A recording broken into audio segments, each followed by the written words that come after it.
You're sitting across from her at a coffee shop. Things are going well. She's laughing, she's engaged. There's an ease to the conversation that actually feels like it's going somewhere. And then she says it, casually, almost like it's nothing. "Oh, yeah, my friend Jake mentioned that place last week." Jake? You don't say anything right away, but something moved. Something behind your eyes, in your jaw, in the way you shifted in your chair. Something you didn't even feel yourself do. And in that half-second, she got exactly what she came for. Here's what's actually happening in that moment that you're completely unaware of. She's not making conversation. She's not thinking about Jake. She's running a read on you, a real-time emotional scan. And the data she just collected told her more about where you stand psychologically than the entire conversation before it. Your words were fine. Your jokes landed. But that micro-reaction, that was raw. That was unfiltered, and she trusts that version of you more than anything you've said all afternoon. Most guys walk away from this moment thinking, why did she bring up another guy? Is she not interested? Is she playing games? Wrong lens entirely. She's not playing games. She's gathering intelligence. And the difference between the man she's drawn to and the man she politely finishes her coffee with comes down to what happens in the next 60 seconds. Here are 7 things that happen when she drops another man's name, and why each one tells her exactly who you are. Number 1, your face moved before your brain caught up. This is the one you can't fake. The moment she said his name, something flickered across your expression. Maybe your smile tightened. Maybe your eyes narrowed for a fraction of a second. Maybe you blinked a little too fast. You didn't choose any of that. It was involuntary. And she caught every frame. Women are wired to read micro-expressions the way men are wired to notice movement in their peripheral vision. It's not a skill she learned. It's something she's been doing since she was a kid, reading the emotional weather of every room she's ever walked into. And your face in that half-second was a weather report. If it said threatened, she registered it. If it said unbothered, she registered that too. Whichever one it was, just set the tone for everything that follows. Number 2, you asked a question you didn't want the answer to. "Oh, who's Jake?" You said it casually, maybe even smiled. But she knows you don't care who Jake is. You're not looking for information. You're looking for reassurance.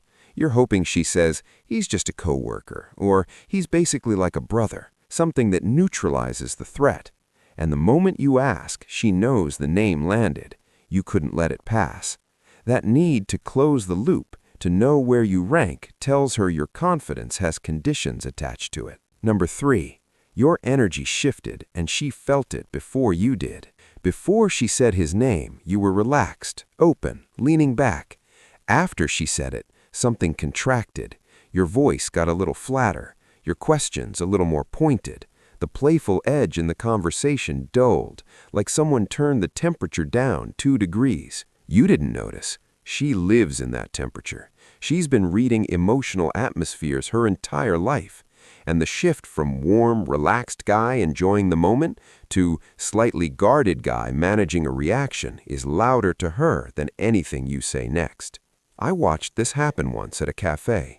A buddy of mine was sitting with this girl, stirring his iced coffee with one of those thin black straws, totally relaxed. She mentioned some guy from her gym, just dropped his name mid-story, nothing dramatic. My buddy's whole posture shifted, crossed his arms, started asking about the gym. She didn't comment on it, but I watched her lean back about 2 inches. That was it, 2 inches, and the conversation never got back to where it was. Number 4. You started performing without realizing it. The name drops, something tightens, and then, without any conscious decision, you start trying harder. Funnier stories, sharper observations. You casually mention something impressive about yourself that you wouldn't have brought up 5 minutes ago. You're not having a conversation anymore. You're competing with a man who isn't even in the room. And she can feel the transition from "this guy is present with me" to "this guy is auditioning." That shift from natural to performative is one of the biggest attraction killers there is.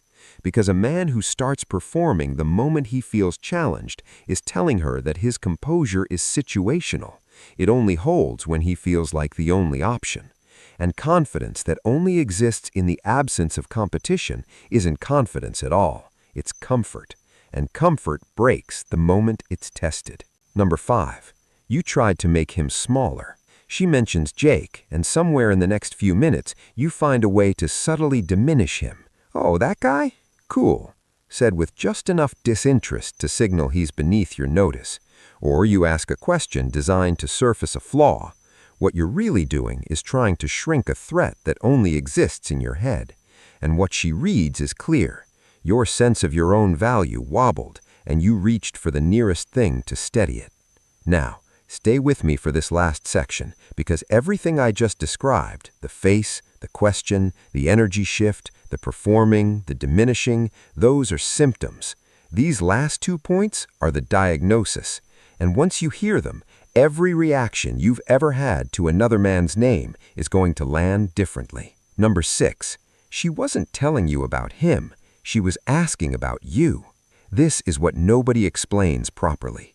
When she dropped that name, she wasn't sharing information. She wasn't thinking about Jake. She was holding up a mirror and watching what showed up in it. The question she's really asking isn't, "How do you feel about this other guy?" It's, "How do you feel about yourself when another man enters the frame?" That's the whole test. Do you stay the same? Does your warmth hold? Or does everything rearrange the moment you realize you might not be the only one? She's not measuring you against him. She's measuring you against yourself, the version of you that existed 30 seconds before she said his name. If those 2 versions are different, she has her answer. Your stability is borrowed. Your confidence is conditional, and it can be taken back with a single word. But the man who stays exactly who he was, who hears the name and doesn't flinch, not because he's suppressing something, but because his sense of himself doesn't relocate when another man enters the room, that man just communicated something she almost never encounters. He showed her his center is his own. It doesn't belong to her. It doesn't belong to Jake. It doesn't shift based on who else might be in the picture. You're not here to outperform anyone. You're not auditioning against invisible competition. You're here to sit in your own value, clearly enough that she can feel it without you saying a word. That's not arrogance. That's the quietest, most grounded form of confidence there is. And it's the one she's still thinking about when she gets in her car and drives home. Number 7. The test was never about winning. It was about safety. She's not trying to catch you slipping. She's not running some manipulative game to watch you squirm. She's doing something much simpler and much more human than that. She's looking for safety, not physical safety, emotional safety. She wants to know, if I'm with this man and life gets complicated, if another woman flirts with him at a party, if we argue about something real, if the relationship actually gets tested, will he stay steady or will he come apart? She can't ask you that. She can't say, "Are you emotionally stable?" and trust the answer. So she does the only thing that works. She introduces a small, low-stakes disruption and watches how your system handles it. Another man's name over coffee. That's the cleanest version of that test. It costs nothing, and it reveals everything. The man who reacts is showing her that his nervous system is wired to external threats.